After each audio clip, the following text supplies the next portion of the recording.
उनके फैमिली की एक स्पेशल किताब लिन को देते हुए बता रहे थे कि इसमें हमारी फैमिली का पूरा इतिहास और क्लान की सारी सीक्रेट लिखे गए हैं। ये बुक अब तुम अपने पास रख सकते हो। तुम्हें जल्दी हमारी बरूच फैमिली का पिलर बनना होगा। सब अगले ही दिन लिन अपना घर बार छोड़कर अकेडमी की तरफ रवाना हो गया। मास्टर डिलानो से कह रहे थे कि बच्चे तुम रात भर ठीक से नहीं सो पाए तो प्लीज थोड़ी देर के लिए आराम कर लो। मगर लिन काफी ज्यादा मायूस था। वो अपनी फैमिली और शैडो माउस से दूर जा रहा है। और अब सीन शिफ्ट होकर हम शैडो माउस को देख पाते हैं जो कि जंगलों में अभी भी लिन के ही आने का इंतजार कर रहा था। और तभी उसे वहाँ पर लिन की कैरेज नजर आती है। वो समझ गया था कि लिन अब टाउन छोड़कर जाने वाला है, इसलिए वो बड़ी ही तेज रफ्तार के साथ उस कैरेज की तरफ रवाना हो गया। अब उसी कैरेज की तरफ बढ़ता हुआ देख एल्डर हिलमन बीच में आ गए। मगर शैडो माउस ने उन्हें इतनी जोरदार टक्कर लगाई कि वो सीधे कैरेज का शीशा तोड़ते हुए बाहर जाकर पटक गए। इधर शैडो माउस ने लिन के हाथ को काट कर उसका ब्लड निकाल लिया और फिर वहाँ का पूरा नजारा ही बदल जाता है। लिन तो ये सब देख कर ही हैरान हो गया। तो मास्टर डिलानो से बताने लगे कि लिटिल वन खुद होकर तुम्हारे साथ कॉन्ट्रैक्ट बनाना चाहता है। बच्चे एक ऐसी चीज है जो कि बड़े बड़े ग्रेट मैजिशियंस भी नहीं कर पाते और तुमने अपने रहमदिल स्वभाव से ये कर दिखाया। तब एक फॉर्मेशन सेटअप होकर इन दोनों को एक साथ जोड़ देता है। इन दोनों का सोल कॉन्ट्रैक्ट अब फाइनल हो गया था।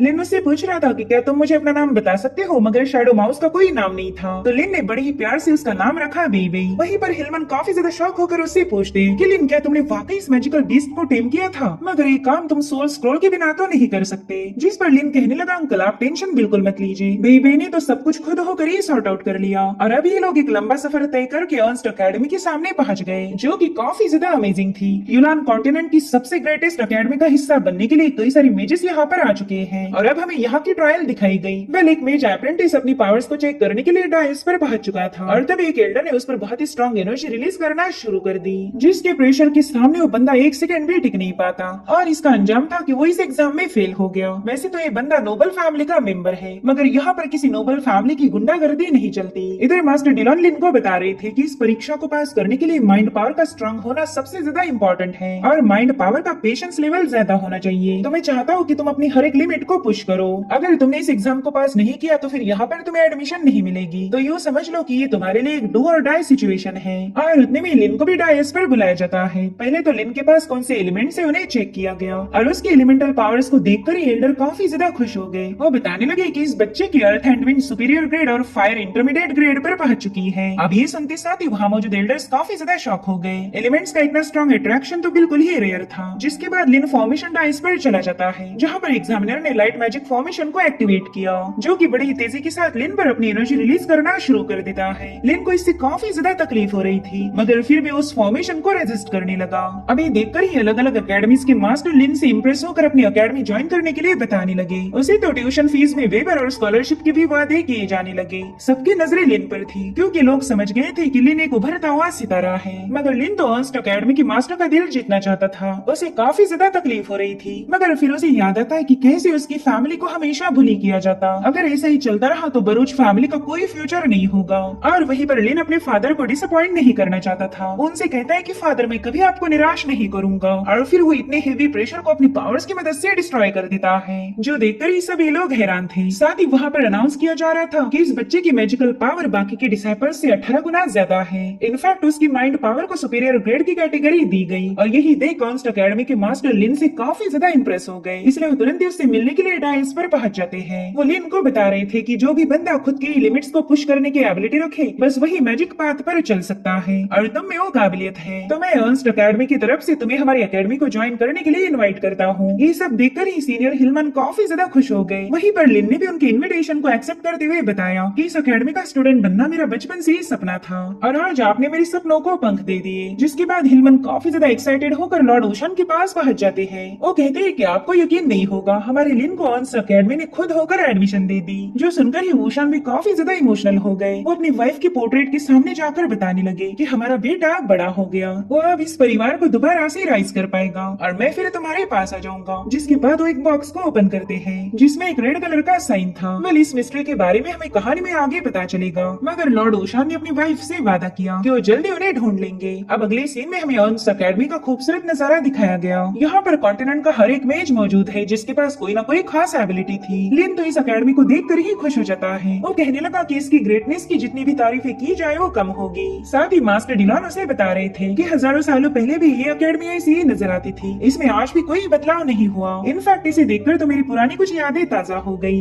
वेल यहाँ पर लिन को अपने फादर की याद आने लगी। उन्होंने लिन को लेटर के जरिए बताया था कि वहाँ पर एडमिशन मिलना तो बस शुरुआत है, तुम्हें अब और भी कड़ी मेहनत करनी पड़ेगी। याद रखो वो लोग ही आगे जा सकते जो दूसरों के मुकाबले डबल एफर्ट्स लगाते हैं। कल्टीवेशन में कोई शॉर्टकट नहीं चलते, इसलिए अपनी ट्रेनिंग पर ध्यान देना। मैं तुम्हारे लिए प्रे करूंगा कि हमारे एंसेस्टर तुम्हें गाइड करे और तुम ग्रेटनेस को हासिल करके हमारी बरूच फैमिली को दोबारा से रिस्टोर करो। इस लेटर को पढ़कर लिन ने भी अपने फादर से वादा किया कि वो बरूच फैमिली को जरूर से राइज करेगा। और अब वो आगे जाने वाला था कि तभी कुछ बंदे बेवजह उसे पुश करके आगे निकल गए। साथ ही वो उसे डांटते हुए कह रहे थे कि हमारे यंग मास्टर यांग का रास्ता मत रोको। वहीं पर यांग भी उसे एक लोग देखकर इशारों में बता रहा था कि तेरी कोई औकात नहीं। इधर एक बंदा सिर्फ अकेडमी की तारीफें कर रहा था तो यांग के चमचों ने बेवजह उस पर भी एक लात जड़ दी, और वो भी सिर्फ इसलिए क्योंकि वो बंदा वहाँ पर खड़ा था। अब ये लोग उस पर एक और पंच हिट करने वाले थे कि तभी यांग ने उन्हें रोक लिया। वो कह रहा था कि अरे ये तो एक नया डिसाइपल है, प्लीज इसे बुली मत करो।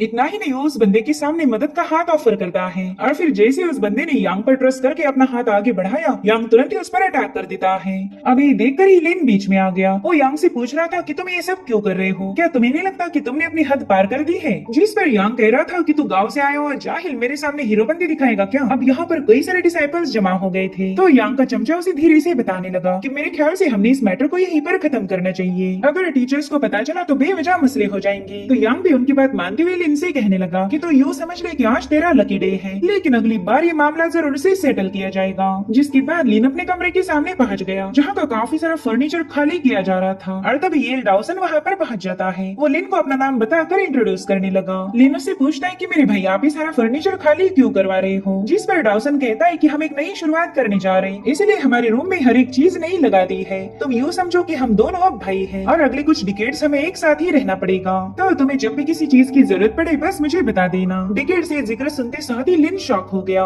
एक डिकेड ही 10 साल हो गए और यहाँ पर तो ऐसे काफी सारे डिकेड्स की बात हो रही थी। डाउसन उसे बताने लगा कि तुम इस अकेडमी से ग्रेजुएट तभी हो सकते हो जब छठी लेवल पर ब्रेक थ्रू कर लो। अभी सुनकर लिन काफी ज्यादा परेशान हो गया। वो दिल ही दिल में सोचता है कि अगर यहाँ पर मुझे 40 या 50 साल लग गए तो मेरे फादर को तब तक मुझ पर पैसा खर्च करना पड़ेगा, और इतना सारा खर्चा उठाना तो उनके लिए मुश्किल हो जाएगा। तो मास्टर डिलॉन से पूछने लगा कि क्या मुझे वाकई इतनी साल यहाँ पर रुकना पड़ेगा? जिस पर डिलॉन कहते हैं बच्चे ये डिकेड्स तो ऑर्डिनरी लोगों को लगते हैं, तुम ऑर्डिनरी थोड़ी हो, तुम तो सबसे ज्यादा स्पेशल हो। बस 10 साल कड़ी मेहनत करो और मैं तुम्हें ग्रेजुएट करवा के यहाँ से बाहर निकाल लूंगा। और तभी लिन ने देखा कि डॉसन ने तो कसरत करने के लिए भी सामान ला के रखा है। वो लिन से कह रहा था कि हम मैजिशियन से तो क्या हुआ, हमारे पास सॉलिड फिजिक होनी चाहिए, उसके बिना तो तुम लड़कियों को बिल्कुल इम्प्रेस नहीं कर पाओगे। जिसके बाद वो अपने सर्वेंट्स को बताने लगा कि घर जाते साथ ही मेरे बुड्ढे को मेरे मैजिक क्रिस्टल कार्ड में 10,000 गोल्ड कॉइन्स ट्रांसफर करने के लिए बता देना, तभी जाकर तो मैं यहाँ पर आराम से रह सकता हूँ। और हाँ, उन्हें ये भी बताना कि उन्हें हर महीने पॉकेट मनी भेजनी पड़ेगी। यानी कि ये बंदा काफी ज्यादा रईस फैमिली से बिलोंग करता था।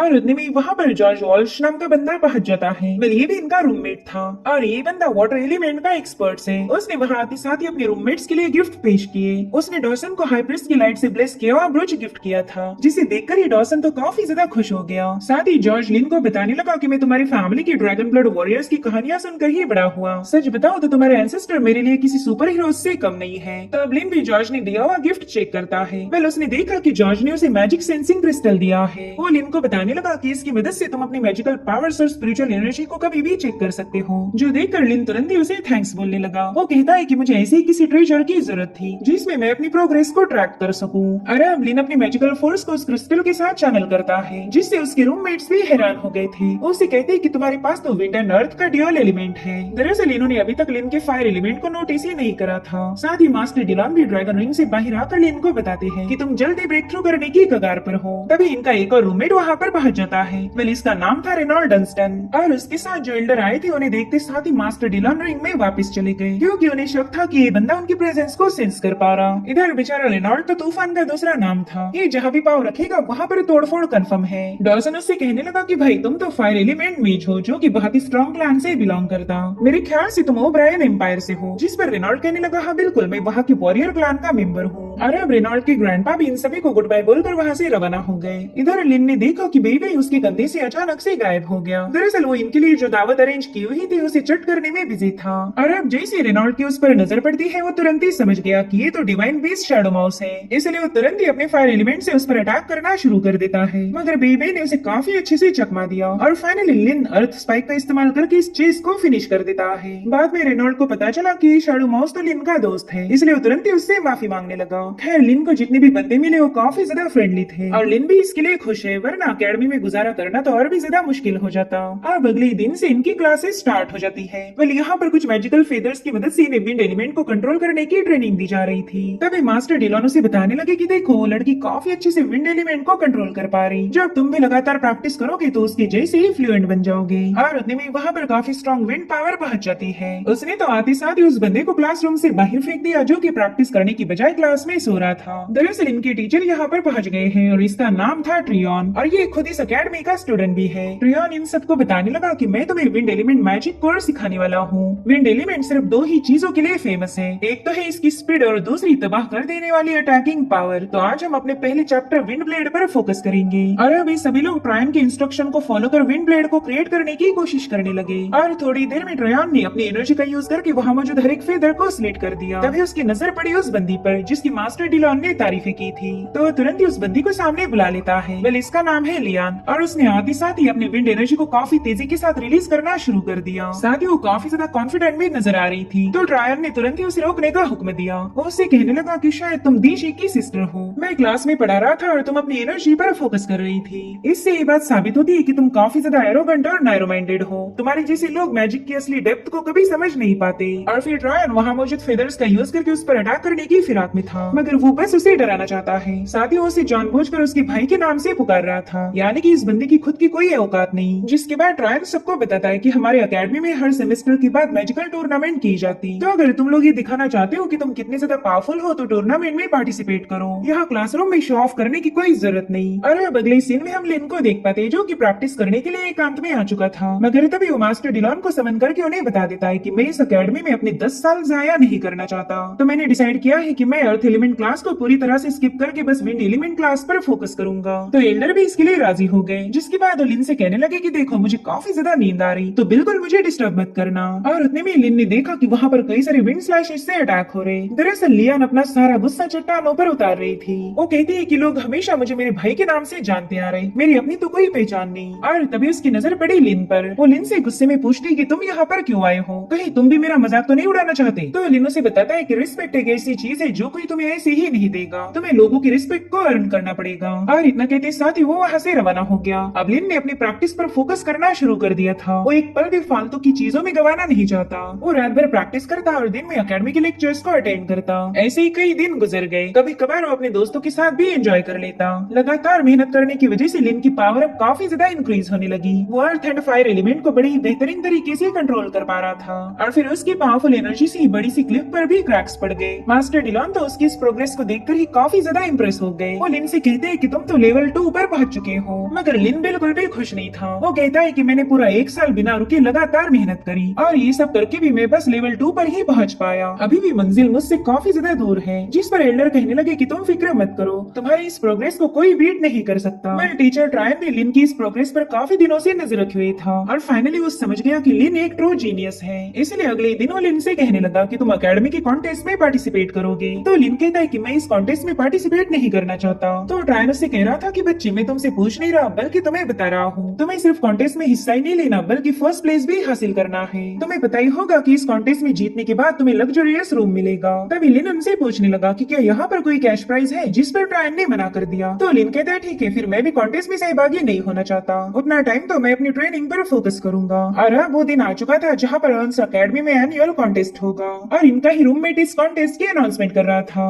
उसने पहले मुकाबले के लिए यांग और लाइतो को डायस पर बुला लिया। यांग तो वहाँ आते साथ ही अपने ओपोनेंट का मजाक उड़ाकर उसे जलील कर रहा था। जो देख डॉसन कहता है कि शायद यांग सेकंड लेवल पर पहुंच चुका होगा, इसलिए तो इतनी ज्यादा बदतमीजी कर रहा। वहीं पर रेनॉल्ड कहता है कि सेकंड लेवल को अचीव करना काफी ज्यादा मुश्किल है, आमतौर पर सेकंड लेवल ऑफ मेज पर जाने के लिए 2 सालों का वक्त लग जाता। उतने में डॉसन लिन से पूछता है कि मेरे भाई सच बताना, क्या तुम सेकंड लेवल पर पहुंच गए हो? तो लिन ने भी इसका हाँ में जवाब दिया। अब ये सुनते साथ ही दोनों बंदे काफी ज्यादा शॉक हो गए। वो कह रहे थे भाई तुमने तो 1 साल में ही सेकंड लेवल को अचीव किया है, अब जल्दी से डायस पर जाके उस यांग को मजा चखाओ, तुम्हें तो ये करना ही होगा। मगर लिन ने इसके लिए मना कर दिया। वो कह रहा था सीनियर में इस कॉन्टेस्ट में बिल्कुल भी इंटरेस्टेड नहीं हूँ। जिसके बाद वो वहाँ से निकल पड़ा। उसके दोस्त पूछ रहे थे कि अब तुम कहाँ जा रहे हो, जिस पर लिन कहने लगा कि मैं जा रहा हूँ ट्रेनिंग करने के लिए ताकि जल्दी लेवल 3 ऑफ मेज पर पहुंच सकूं। और इसी के साथ एपिसोड यहीं पर एंड हो जाता है। Thank you so much for watching, bye bye, take care.